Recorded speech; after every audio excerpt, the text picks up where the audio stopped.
The 2013 Red Sox seemed to have some luck with their third baseman. After Kevin Youkilis, who was supposed to be the starting third baseman, went down, top rookie Will Middlebrooks came up from Pawtucket and continued his mashing ways at the major league level. The problem with this is that the Red Sox started to rely on Middlebrooks. Youkilis was traded, as he should have been, given that Middlebrooks had easily won the job with his performance.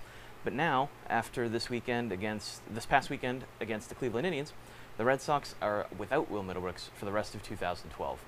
He was hit by a pitch on his wrist in the ninth inning of the game, and now he's set to miss the rest of the season. There's no word yet on the real severity. He's expected to avoid surgery, but that's not really the question that we have in mind for today. The thing to talk about now is just who's going to take over third base. Now, realistically, it's going to be some combination of the very many candidates the Red Sox already have on the roster. There's Nick Punto, who is their utility infielder this year, and he's a good defensive player at third, although some people still don't feel that way because he missed a couple pop-ups early on, but he's a sure-handed glove and has been for a while. There's Pedro Ciriaco, who is, in the nicest way possible, way over his head. I mean, he's been very popular this year with the Red Sox because he's hit very well and had some big, timely hits. But it's really hard to rely on someone who, in more than half a season of Major League playing time, has just 5 walks to his credit. At some point, he's not going to be hitting .330. Sure would love to be wrong about that, but it's just very unlikely.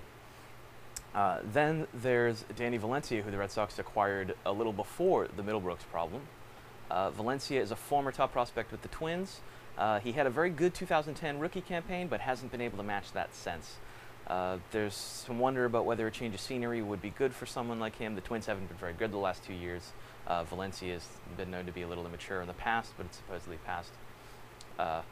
So there's kind of, what do you have in him? Just like what do you have in Ciriaco? So you've got those 3 guys. None of them are perfect for the job. Ciriaco hits righties, plays very good defense. Valencia plays decent defense, mashes lefties, doesn't hit righties very well. Punto doesn't really have any splits, but he doesn't hit very well either, but he does have the sure-handed glove. Punto might be out of the mix simply because he's able to play elsewhere, whereas Valencia is likely just a third baseman, and Ciriaco, with the way he's been hitting, has probably lined himself up to get playing time. Ciriaco could take roughly 75% of the plate appearances going forward. That's the percentage of innings that right-handers throw. So you could still spot Valencia in against southpaws, get the most production out of him, keep seeing what you got with Pedro over here, and then let Punto fill in the blanks as necessary at short, second, third, as he's been doing for most of this season. There's no easy or reliable answer on the roster, but there are various answers, and at least the Red Sox aren't in a situation just yet where poor first baseman Mauro Gomez, despite his promising bat, has to line up at third base yet again on national television.